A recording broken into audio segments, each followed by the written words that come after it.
Today's agenda, got the suitcase up in the central. Go to room 112, tell them Blanco sent you. Feel the strangers, if no money exchanges. I got these kids and rangers to leave them niggas brainless. All they told is stainless, you just remain as calm as possible.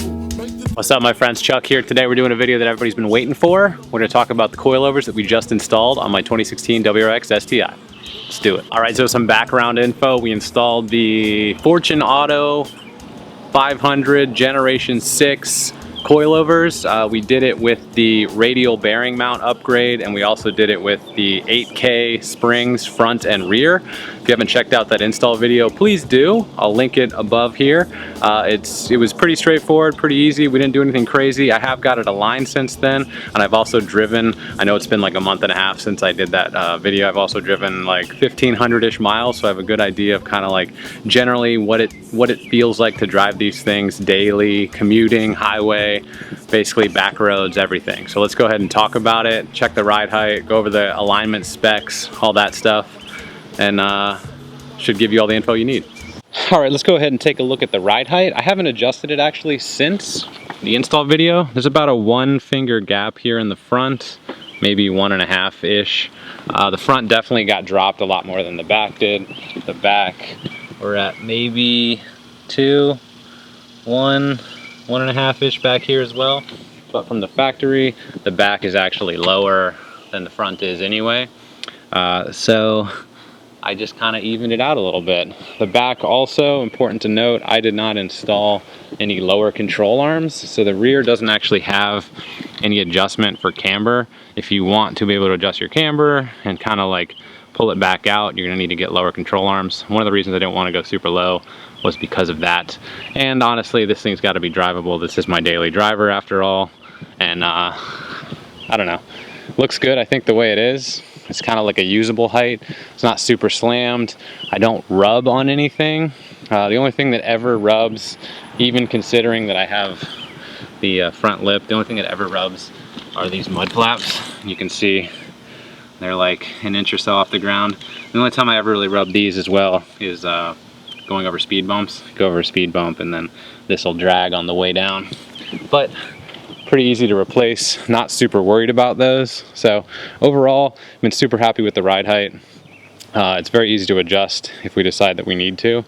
But yeah, ride height didn't settle much, maybe 1/8 of an inch over all around. But yeah, looks good, I think. Okay, so these coilovers, you can actually adjust the dampening here on the top by turning this knob. It also has a built-in camber plate, if you can see that. Camber allows adjustment up top, and there's a little bit of adjustment built into the camber bolt on the actual suspension. But I've been running, actually, I've adjusted these dampeners both front and rear, and I'm running 6, setting 6 in the front and setting 6 in the back. I believe there's 24 or 25 total, so I'm pretty on the low end of stiffness. But like I said, it's my daily driver, but it's really nice to have the ability to pump it up for an autocross or a track day or whatever if needed. As far as drivability is concerned, I've not yet had any rubbing. I don't know if you can see this, but this is pretty low. I've not had any rubbing on the side of the tire here. Part of that is due to the fact they gave me a little bit more camber in the front, but it's kind of like an aggressive street alignment, or you know, it's not enough to tear up the tires or whatever. No real rubbing in the rear here either. I've noticed on the other tire, we can check out in a second, there's like a little tiny line, like it's just barely grazed it. I don't know if they're roughly the same, so I don't know if that you can kind of see right there. It's not the whole way around though, so I don't know if it just bumped maybe once or twice on like a really big bump.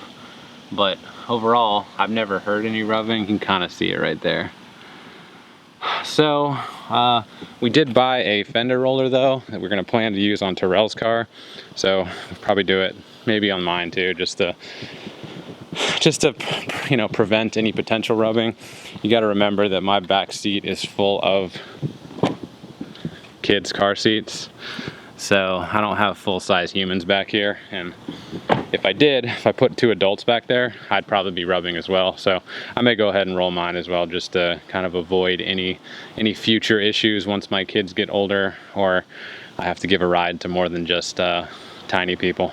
So drivability, I'm loving them so far. The back roads, it's awesome. Got a nice tight feel when I want to carve up the back roads. Honestly, it's not very harsh. I don't notice a crazy amount of harshness over stock. With everybody was worried about the 8K springs. Oh my God, the 8K springs are gonna be crazy. That's what Fortunato recommended for me. Because I told him, like, hey, I don't really do much with this car besides daily at back roads. Maybe I'll take it to an autocross. That's why they recommended this coilover setup with those springs. I guess the adjustable dampening, maybe that helps make the 8K springs not seem so harsh. But they feel great, honestly, and the car is very smooth. I've been surprised, even if you watch my first video, I've been surprised with how compliant these are for just daily use. Rarely do I go over like a set of bumps or something and go like, oh man, this is really harsh. And honestly, it's the same set of bumps that I used to go over with the car on stock suspension and go, oh man, this is really harsh. We've got to remember, we're not driving Toyota Corollas here. Even though they may look like Toyota Corollas, we're not driving Toyota Corollas. So the suspension's pretty harsh already on the STI. If you watch Gears and Gasoline's WRX/STI review, one of the Bens says in the video, you know, I'm surprised how this car feels like it has coilovers on it from the factory. The suspension is not soft and it's pretty harsh already. So in all honesty, I feel like this might have smoothened it out a little bit. Plus it's nice to have the adjustability, not only in height, but in dampening settings. It's nice to be able to dial it back. You can definitely tell a difference between 0 and 24 or 25, whatever the top number is.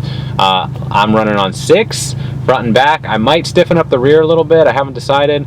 I'm definitely going to go around and measure again just to make sure no extra settlings happen, to make sure the ride height is good. But so far I'm happy with the ride height. I haven't really decided if I want to get lower control arms for the rear and go lower. I don't hate how the rear looks at the moment. I'm okay with a tiny bit of rake, and overall I think the car looks amazing. It's amazing what a little bit of drop will do for a car. The attitude totally changes. It's not like bagged out and sitting on the ground, but it's amazing. You get aftermarket wheels on a car and you got that just little bit of gap. Just removing it and setting it perfect, it just takes the car to the next level. So yeah, so far the drivability on these things has been great, and I'm not just saying that. I did pay for these coilovers. Fortunato gave me a little bit of a discount for doing this video and everything, but I don't put stuff on my car that I'm not interested in putting on my car. So if somebody I get emails regularly about random stuff that I got one last night about wheel spacers. I'm not going to use wheel spacers. I don't want to get free wheel spacers and do a video about it. This is my car. I don't make enough money off this channel to buy weird stuff and put it on the car for views. So I got to drive this car every day. The stuff I put on it is stuff that I want to buy. So overall, I'm super happy with it. I would tell you guys if I didn't like them, I would pull it off. But so far, I'm digging it. Something that I didn't realize was going to happen, right? So this car is 265 width tires, 18 by 9.5 inch wheels, plus 42 millimeter offset for all the people that want to know that stuff. And when I first put the wheels and tires on with the stock suspension, the steering at low speeds was a little bit clunky, I guess is the best word. You can tell that you got the extra tire and everything. Now that I have it aligned and it's kind of an aggressive street alignment, the extra camera and everything in the front, it's a lot smoother now, but it's also heavier. It's got a nice heavy weight to it, which was a surprise when I picked it up after getting the alignment done. But I really like it. I like that heavyweight feel. Got a lot of feedback in the wheel, less numb than I think that it was before. So that's definitely a positive to having, probably more so the alignment, but the I'm attributing it to this whole experience, the coilover alignment, etc. Okay, so here's the alignment sheet from the shop. You'll see the initial, final, and then in the middle you'll see what the specs say. So you'll see front camber. I was actually, after the install, still within spec. They dialed me in just out of spec at negative 1.6-ish on both sides. It basically just gives you a little bit more camber up front, a little better turn in, etc. That's kind of where my steering feel came from. The toe in the front, I was just out of spec. They dialed me in back into spec. Camber in the rear, there really is no adjustment for camber in the rear. So camber is negative 2.25, which is what's allowed by the factory. That's the max, or sorry, the minimum amount of camber. And I was actually about where because I couldn't adjust it, like I'm just out of spec. And after they adjust the toe or whatever else, and got the measurement, again, I'm just out of spec on both sides. But I was assured that shouldn't be too bad for tire wear, etc. And then toe in the rear, obviously adjusted it just fine. So overall, that's the final specs. About a negative 1.6-ish degrees camber in the front, negative, let's say 2.3, 2.4-ish in the rear. If there's anything else you guys want to know, please let me know. I'm sorry if I was outside a little bit lethargic. It's super hot out. It's been like 100 degrees probably the past couple weeks. So again, I apologize for this taking so long to get out. I've been super busy I got a 4-month-old and a 4-year-old and just, stuff going on. So anyway, I appreciate you guys watching this video. Please hit the like button. Please subscribe if you enjoyed. More Subaru content coming. More M3 content coming. I got another track day next month. I got fender rolling to do on Terrell's car and probably my car.